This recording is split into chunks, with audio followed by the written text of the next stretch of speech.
બા કયા એરિયામાં રિક્ષા ચલાવતા ને દિવસનું કેટલું કમાઈ લેતા? હું સ્કૂલમાં ટીચર તો હતી જ અને મારો એ વખતે પગાર હતો 1100 રૂપિયા. પછી બપોરે હું ટ્યુશન ચલાવતી એટલે આજુબાજુના એરિયામાંથી મને છોકરાઓ મળી રહેતા અને હું રહેતી હતી ઉધનામાં જ જીવન જ્યોત ટોકીની બાજુમાં જીવનગંગા નગર છે એમાં હું રહેતી હતી એટલે આજુબાજુના મને સ્ટુડન્ટ્સ મળી રહેતા હતા.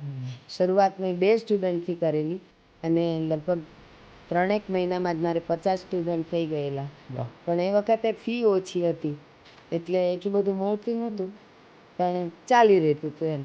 અને ત્યાં સુધી કે હું સ્કૂલેથી આવું ને ત્યારે સ્ટુડન્ટ્સ બધા મારા ઘર પાસે બેઠા હોય. હું કહું બેટા જમીને આવો તો.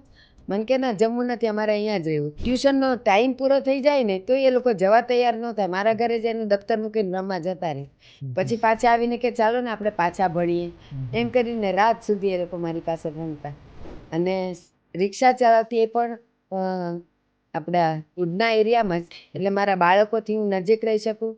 કદાચ કંઈક થાય કારણ કે ફોન બોન તો કાંઈ હતો નહીં. પણ મારી દીકરી મારા દીકરા કરતાં 2 વર્ષે મોટી અને એણે એટલો બધો સપોર્ટ કર્યો છે. એ મને કે મમ્મી તું તારે જા ભાઈને હું જમાડી દઈશ. અને જાળી બંધ કરીને તાળું મારીને એ ઘરમાં એ બંને ભાઈ બહેન રમ્યા કરતા.